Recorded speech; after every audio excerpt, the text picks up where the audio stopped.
Hello, good morning to everyone. Myself Rohit Vekaria. Yesterday we are talk about last में हमने बात की थी बाई कॉम्प्लेक्स कंपाउंड में हमने लिया था वैलेंस बॉन्ड थियरी की लिमिटेशन। हमने वैलेंस बॉन्ड थियरी पढ़ी, वर्नर्स थियरी पढ़ी, आईयूपीएसी रूल्स पढ़े, बहुत सारे आइसोमरिज्म पढ़ा, बहुत सारे टॉपिक पढ़ चुके हैं। बट उसमें किसी की लिमिटेशन आ गई है भाई। वर्नर्स थियरी की लिमिटेशन आई, अभी लिमिटेशन लास्ट में आई थी, वो थी वैलेंस बॉन्ड थियरी की। और मैंने लास्ट लेक्चर में बात की थी कि हम लोग नेक्स्ट कंसिडर करेंगे सीएफटी यानी क्रिस्टल फिल थियरी, जो मैं आज लेके आया हूँ।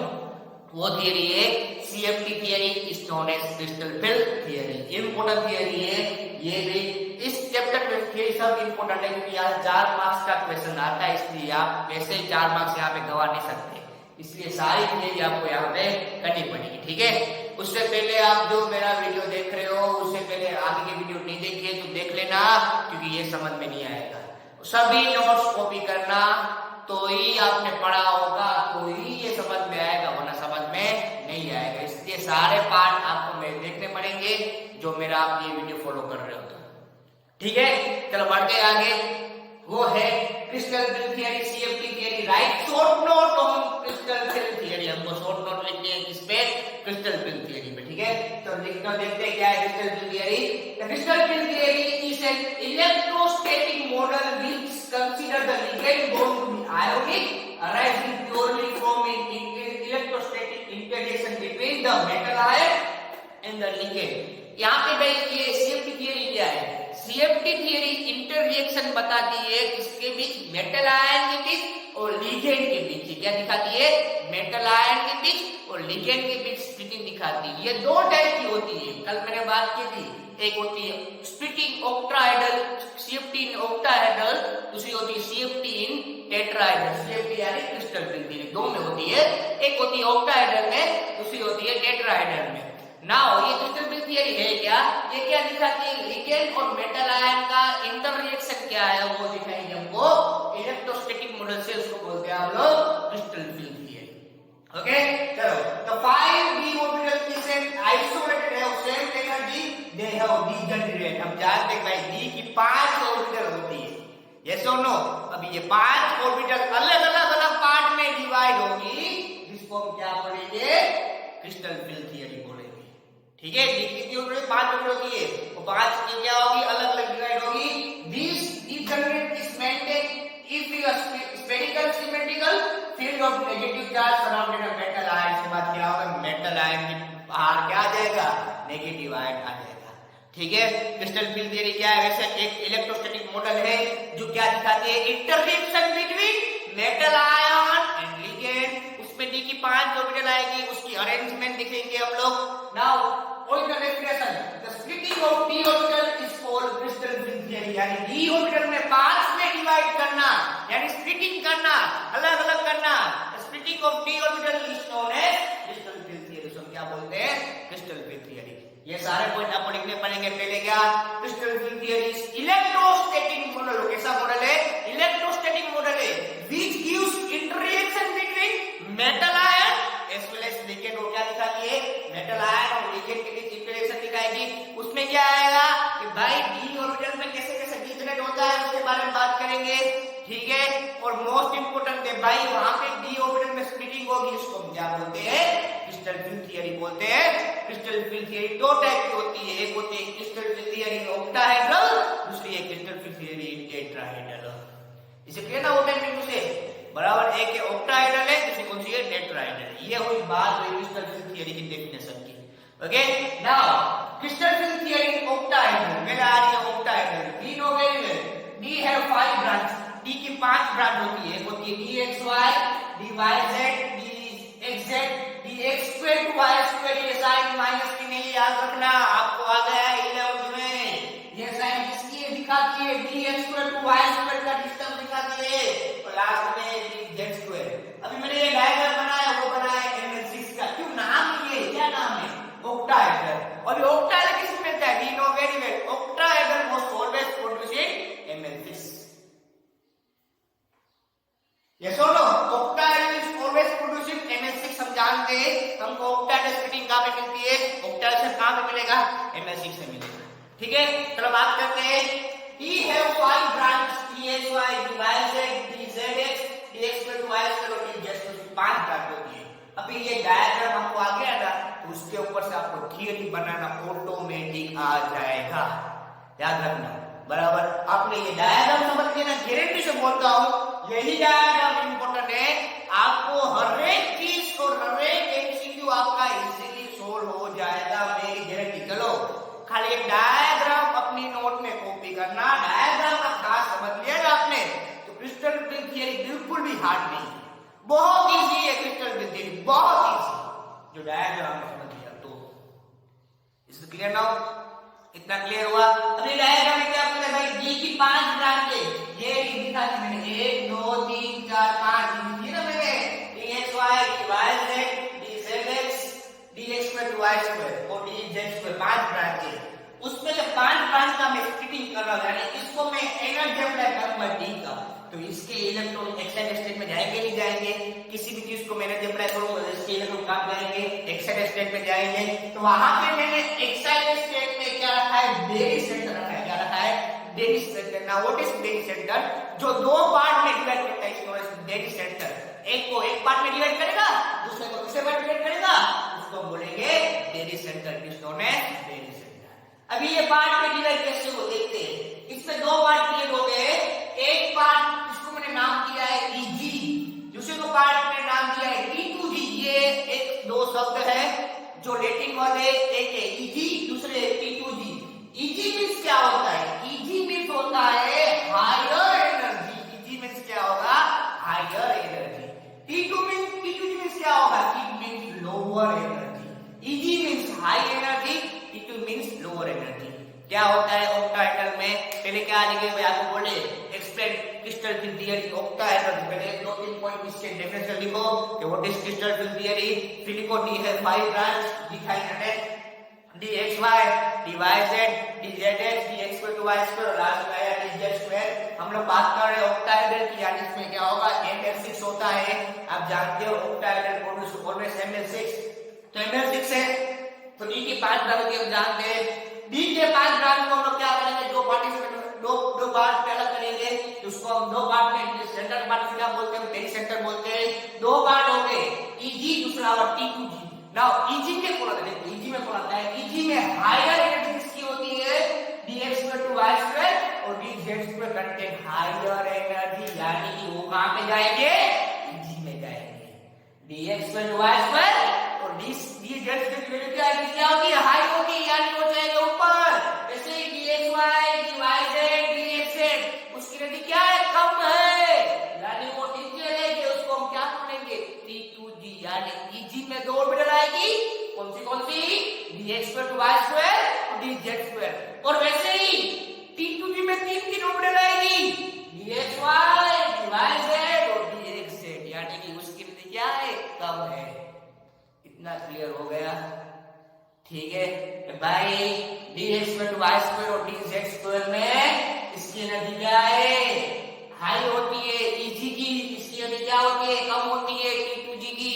T2G में 3 आएंगे, DXY, DYZ और DXZ, इसकी एनर्जी क्या होती है, कम होती है, इसकी एनर्जी क्या है, ज्यादा है, बराबर।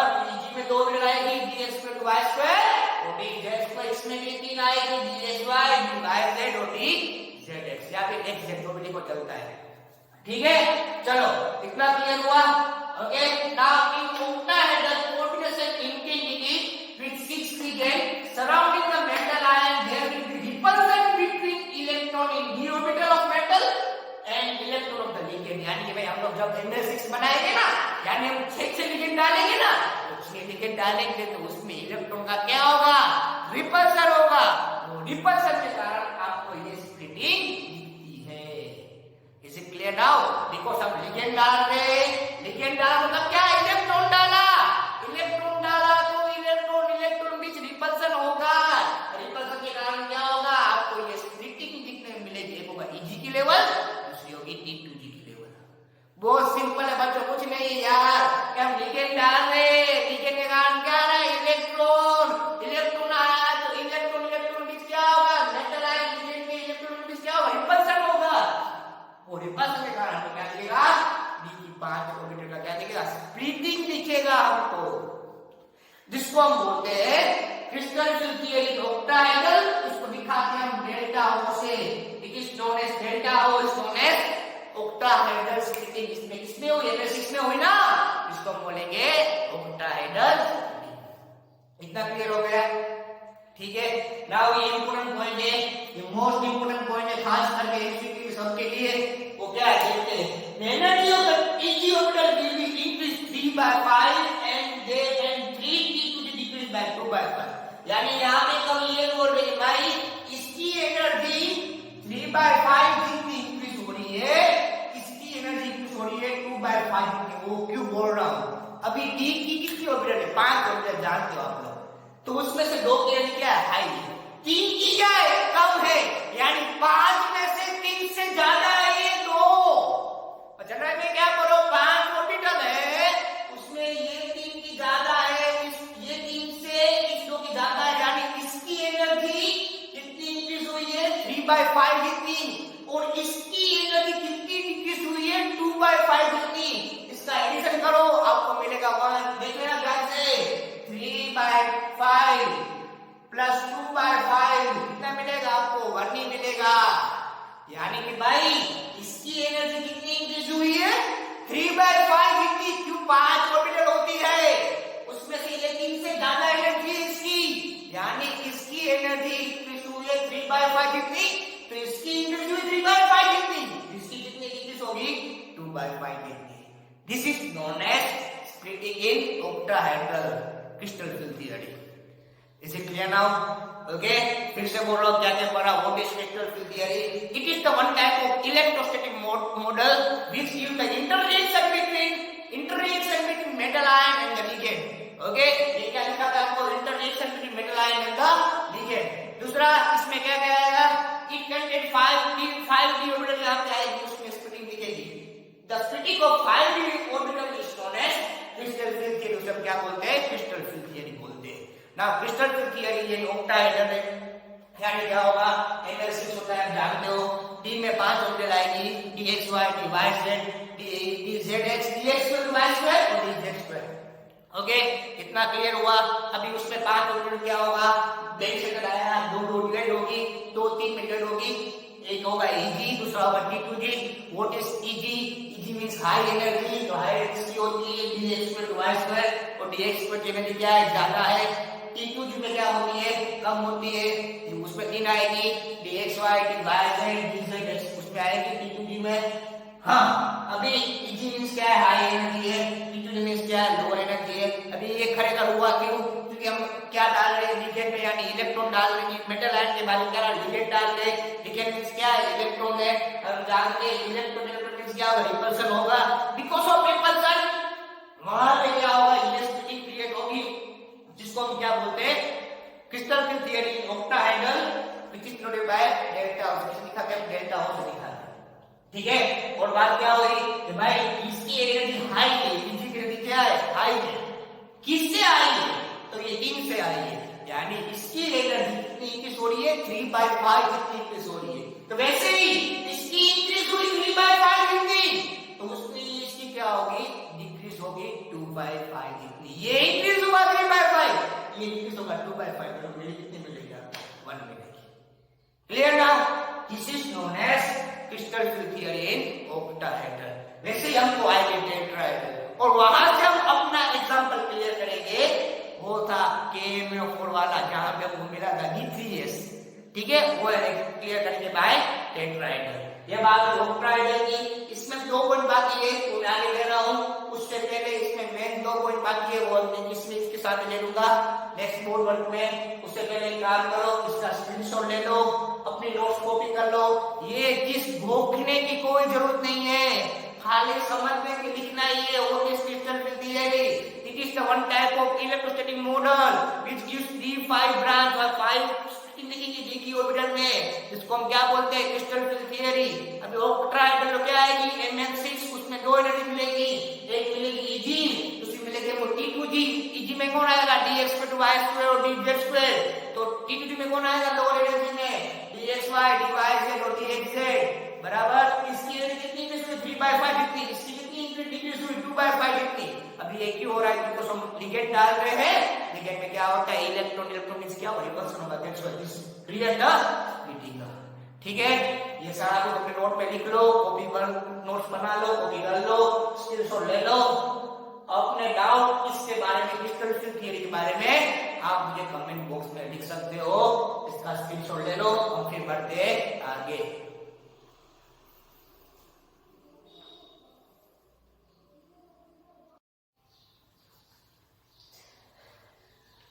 चलो स्टूडेंट्स बढ़ते आगे। लास्ट में हमने बात की crystal field theory in octahedral. Now उसमें थोड़े पॉइंट बाकी रह गए थे दो। Now factor affecting on crystal field theory in octahedral, factor कौन से होते हैं, वहां पे हमने बात की what is crystal field theory octahedral. यहाँ पे फैक्टर कौन से उस पे अफेक्ट करते हैं उसके बारे में बात करेंगे। फर्स्ट फैक्टर है वो है oxidation state of metal ion. भाई उसकी ऑक्सीडेशन स्टेट कितनी है मेटल आयन की, +1 +2 +3 जितनी भी होती है, the higher oxidation of metal ion higher will be CFT, यानी जितना ऑक्सीडेशन नंबर ज्यादा ना उतनी क्या होगी, क्रिस्टल फिल्म वैल्यू की क्या होगी, ज्यादा होगी। Higher oxidation state higher will be CFT value. Is it clear now? Okay. दूसरा है स्ट्रेंथ ऑफ लिगेंड।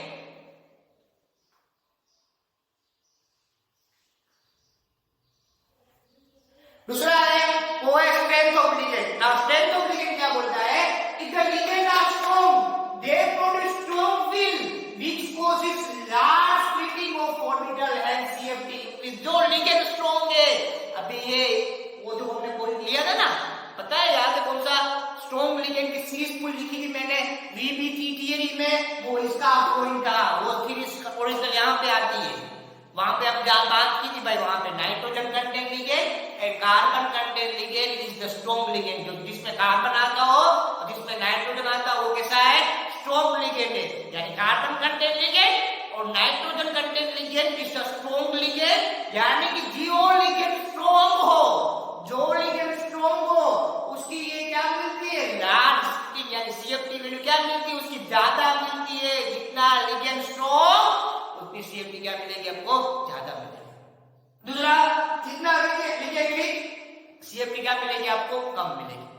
दो फैक्टर हुए, first oxidation number of metal ion, जितना ऑक्सीडेशन नंबर ज्यादा उतना आपको CFT की वैल्यू ज्यादा मिलती है।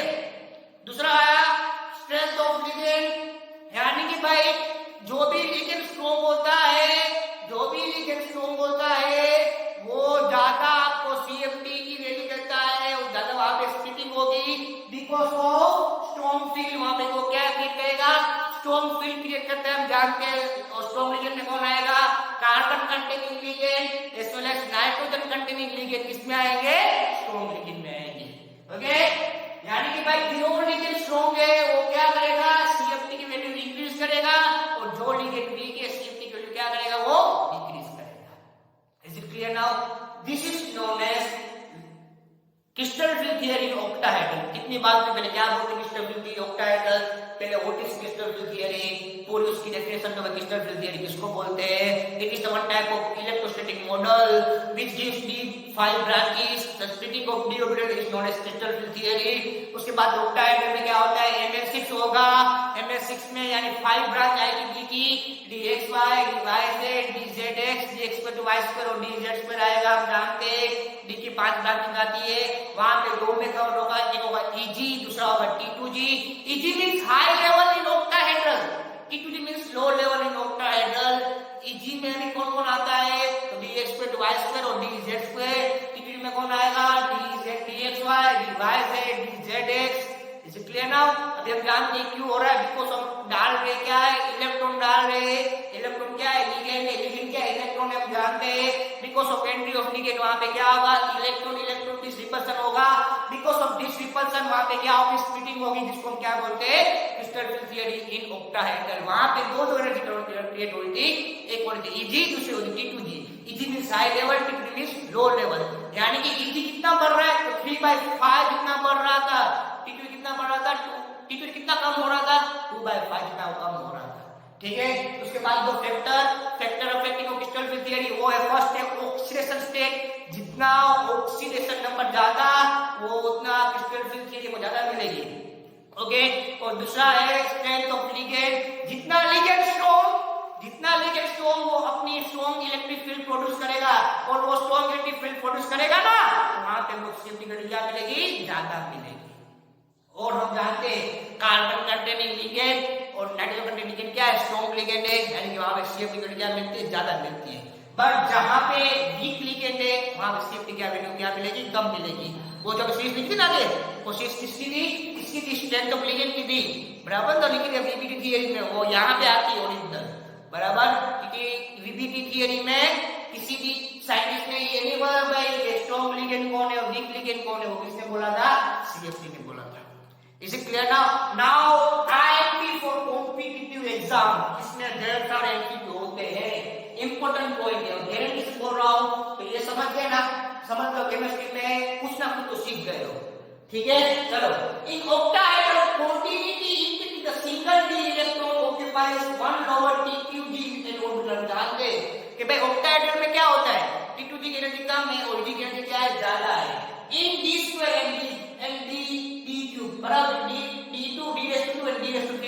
अब सपोज कि मैं T2G ले रहा हूं, यहां पे एक एग्जांपल ले रहा हूं, मैंने T2G लिया है, T2G में तीन आएंगे, कौन से DXY, DYZ, DZX। अभी तीनों में एक इलेक्ट्रॉन सपोज से आ गए, तीनों में क्या, अकॉर्डिंग टू हुस रूल जानते हैं हम लोग, maximum electron are unpaired. According to हुस rule maximum electron are unpaired, यानी कि DX में एक इलेक्ट्रॉन सपोज कि मैं DXY में इलेक्ट्रॉन डाला है, DYZ में इलेक्ट्रॉन डाला है, DXZ में एक इलेक्ट्रॉन डाला है। अभी मुझे चौथा इलेक्ट्रॉन एंटर कराना हो, अभी मुझे फोर्थ इलेक्ट्रॉन इसमें एंटर कराना हो, तीन तो एंटर करा चुका हूं मैं ऑलरेडी, अभी चौथा मुझे एंटर कराना हो, D4 बनाना है, तो उसके पास में दो पॉसिबिलिटी होती है। लिसन केयरफुली, प्रश्नों में क्या बोल रहा हूं, सपोज कि मेरे पास तीन इलेक्ट्रॉन है, DX1, DYZ1, DXZ1, यानी तीनों के पास एक इलेक्ट्रॉन है। अभी मुझे चौथा इलेक्ट्रॉन एंटर कराना हो, यानी D4 बनाना हो, तो मेरे पास दो पॉसिबिलिटी रहेगी, कौन सी तो फर्स्ट पॉसिबिलिटी रहेगी, the fourth electron could either enter the T2G never paired with excited electron, यानी कि यहाँ पे क्या होगा, पेयरिंग होगी, यानी एक के बदले दो होंगे। मेरे पास तीन इलेक्ट्रॉन थे, मुझे चौथा इलेक्ट्रॉन एंटर कराना हो, तो फर्स्ट पॉसिबिलिटी क्या है कि भाई DXZ में एक इलेक्ट्रॉन थे, दूसरा यहाँ पे पेयरिंग हो गया, यानी चार हो गए, दो और तीन और चार हो गए, दूसरी पॉसिबिलिटी क्या है, it could over the pairing, अभी यहाँ पेयरिंग ना हो, बाय ऑक्यूपाइंग इजी एनर्जी, यानी दूसरा इलेक्ट्रॉन मेरा इसमें जाएगा यहाँ पे DX2 Y2, दूसरा DZ2, दूसरा इलेक्ट्रॉन मेरा यहाँ पे जाएगा।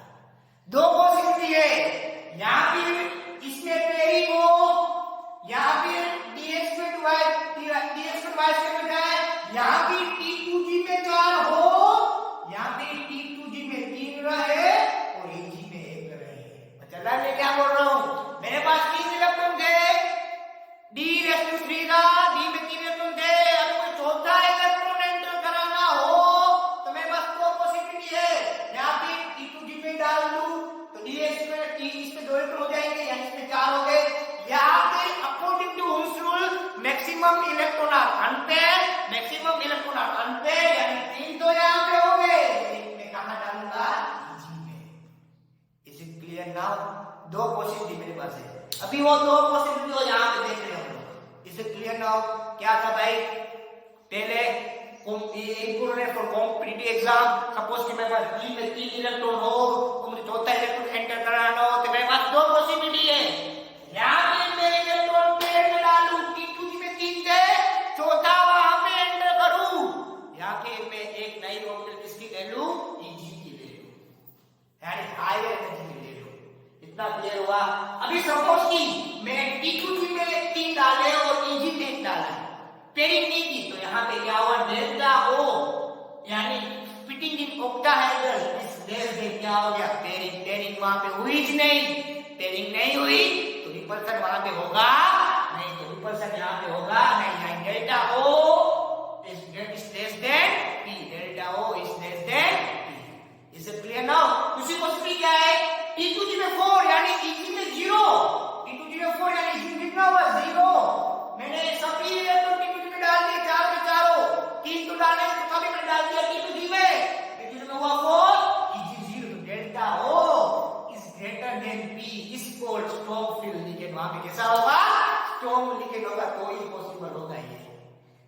Clear now?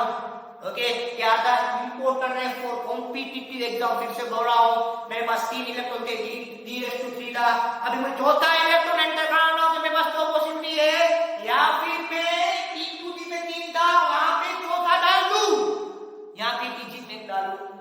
यस और नो? सपोज तो मैं t2 में डाल रहा हूं, t2 4 जाएगा, और e में डाल रहा हूं तो t2 3 में 1 आएगा। ना अभी सपोज कि मैंने 3 t2 में डाला तो वही रहे, e में डाला तो delta O is less than p is not a steric electron, delta O is not a octahedral splitting। दूसरा t2 में 4 थे, 3 थे, चौथा ही मैंने t2 में डाल दिया तो e में कितने रहे? e में अभी तक गया नहीं, 4 ही डाले थे ना, 3 तो मैं t2 में थे, दूसरा एक मैं t2 में डाल दिया तो e में 0 हुए, delta O is greater than p is called strong field ligand। इसको बोलते हैं स्ट्रॉन्ग फील्ड लिगेंड। ये मोस्ट इंपोर्टेंट था, यहां पे ऑक्टाहेड्रल सब खत्म हुआ। ठीक है, पहले फैक्टर्स, ऑक्सीडेशन नंबर ज्यादा तो उसकी सीएफटी वैल्यू क्या ज्यादा होगी, स्ट्रेंथ ऑफ लिगेंड। जितना स्ट्रॉन्ग लिगेंड, जैसे carbon nitrogen content ligand strong ligand, उतना क्या होगा, वो सीएफटी की वैल्यू ज्यादा देगा। दूसरा, जितने लिगेंड वीक उतनी सीएफटी क्या मिलेगा, वो वीक मिलेगी। चौथा इंपोर्टेंट पॉइंट तो कॉम्प्लीट एग्जाम कि भाई मेरे पास 3 इलेक्ट्रॉन है, तो चौथा एंटर कराना हो तो मेरे पास 2 पॉसिबिलिटी होगी, t2 में 3 तो आ गए, यहाँ पे मैं चौथा इलेक्ट्रॉन t2 में डालूं, 4 कर दूं की जगह, या फिर मैं चौथा इलेक्ट्रॉन में डालूं Eg में, यानी 1 कर दूं, या t2 3 या फिर Eg 1, तो t2 3 हो रहे और Eg 1 हो रहे हैं, delta O is greater than, delta O is less than p, और t2 4 हो रहा है, Eg 0 होगा तो delta O is greater than p is known as strong field ligand। से क्या बोलते हैं, स्ट्रॉन्ग फील्ड लिगेंड बोलते हैं। क्लियर? नाउ अभी ये तो थोड़ा टॉपिक है टेट्राहेड्रल स्प्लिटिंग। क्या है टेट्राहेड्रल स्प्लिटिंग? वहां पे था ऑक्टाहेड्रल, टेट्राहेड्रल बहुत छोटा ही है मुझे बुक में। क्यों? Tetrahedral is opposite to octahedral splitting. वो क्या है, टेट्राहेड्रल स्प्लिटिंग जो पढ़ रहे वो एग्जाम इतना कुछ आता नहीं, इंपॉर्टेंट नहीं है बहुत, खाली शॉर्ट इंफॉर्मेशन है कि tetrahedral is opposite to octahedral theory. यानी टेट्राहेड्रल स्प्लिटिंग कैसा है, ऑक्टाहेड्रल स्प्लिटिंग से कैसा है, उल्टा है। उल्टा मतलब क्या हुआ, ऑक्टाहेड्रल स्प्लिटिंग में क्या था, Eg में हायर एनर्जी में कौन आ रहा था, dx2 y2 dz2, तो t2 में कौन आ रहा था, dxy dyz dzx। उल्टा हो गया है, यहाँ पे हायर एनर्जी में कौन आया है, dxy dyz और dzx, और लोअर एनर्जी में कौन आया है, t2 में, तो dx2 y2 और dzx। यानी उल्टा हो गया ऑर्बिटल का। वहां पे Eg में था dx2 y2 और dzx 2 ही थे, तो t2 में कौन था, dxy dyz और dzx था। अब भी उल्टा हो गया, t2 में क्या आ गया, dx2 y2 और dz2, और Eg में क्या चला गया, dxy dyz और dzx। नेचर इसमें क्या होगा, mf4 होगा। क्यों, कैसा है, टेट्राहेड्रल स्प्लिटिंग है यार, टेट्राहेड्रल स्प्लिटिंग है हमको लिगेंड चारों तब, यस और नो, लिगेंड चारों तभी पॉसिबल है। अभी इसको ध्यान से, Eg की लेवल क्या होती है, हाई होती है। Eg मींस क्या है, हाई एनर्जी, t2 मींस क्या है, लोअर एनर्जी। यानी Eg कितना बड़ा है, 2 ऊपर से बड़ा है। इसका इसमें कितना मिलेगा, सॉरी यहाँ पे आएगा 2/5, इसके कितनी इक्वेशन 2/5 कितनी, इसकी कितनी इक्वेशन हुई 3/5 कितनी। क्यों, इसके 5 ऑर्बिटल थे ना, d है 5 ऑर्बिटल, तो इसकी 3 की एनर्जी 2 से ज्यादा है, 2/5, इस 2 की एनर्जी इस 3 से कम है, तो क्या होगा, 3/5। Is it clear now? This is delta T is known as splitting in tetrahedral crystal field theory। Okay, ये उल्टा है किसका, ऑक्टाहेड्रल से। ऑक्टाहेड्रल में क्या आता है, Eg means higher energy, t2 means lower energy, आप जानते हो। बट Eg में क्या आता है, dx2 y2 dz2, बट इसमें क्या आएगा, dxy dyz और dzx। इसमें लोअर में क्या आएगा, dx2 y2 और dz2। अभी याद करना, कल का लेक्चर मेरा Km4 d3s मिल रहा था हमको, क्या मिल रहा था, d3s। वहां पे d में 3 इलेक्ट्रॉन आ रहे थे, Km4 है क्या, देखो ध्यान से, what is meaning of Km4। या फिर आपको ये कहना है Km4 नहीं ना, आपको ये लिखना है Mn4 माइनस। अभी ये क्यों d3s मिला था, मैंने बोला मैं बोलूंगा रीजन क्रिस्टल थियरी में, वो रीजन यहां समझाने जा रहा हूं कि भाई लिगेंड कितने 4 है ना, यानी कौन सा है, Mn4 है। रहा था, टेट्राहेड्रल मिल रहा था। अभी रूल्स क्या याद करना, अफबाउ प्रिंसिपल। अफबाउ प्रिंसिपल क्या बोलता है कि भाई इलेक्ट्रॉन पहले हायर एनर्जी में इलेक्ट्रॉन पहले जाएंगे, जिसकी एनर्जी हाई होगी वहां पे इलेक्ट्रॉन जाएंगे। तो यहाँ पे Eg की एनर्जी क्या है, ज्यादा है। यहाँ पे Eg की एनर्जी क्या है, ज्यादा है। तो D में कितने जा रहे थे, 1 2 3 जा रहे थे, किसमें, M4 में, यानी हमको मिल रहा था D3S। Is it clear now कि भाई MnO4 माइनस को D3S मिलता है। उसका मोस्ट इंपोर्टेंट ये है कि भाई D3S वो है टेट्राहेड्रल स्प्लिटिंग। टेट्राहेड्रल स्प्लिटिंग में Eg की हाई एनर्जी है और हायर एनर्जी में कौन आ रहा है, dxy dy और dzx। लास्ट में 3 टोटल तो थी ना, तो 3 किसकी थी।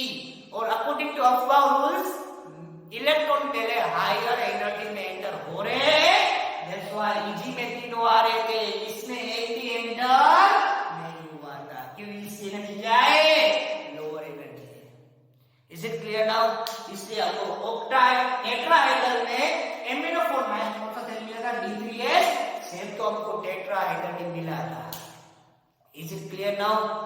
Mn4 का MnO4 माइनस D3S हाइड्रोजन को मिली थी, वो क्यों मिली थी, बिकॉज ऑफ टेट्राहेड्रल स्प्लिटिंग। वहां पे क्या हो रहा है, इसकी एनर्जी हाई है Eg की, अकॉर्डिंग टू अफबाउ रूल्स पहले इलेक्ट्रॉन किसमें एंटर होंगे, हायर एनर्जी में एंटर होते हैं।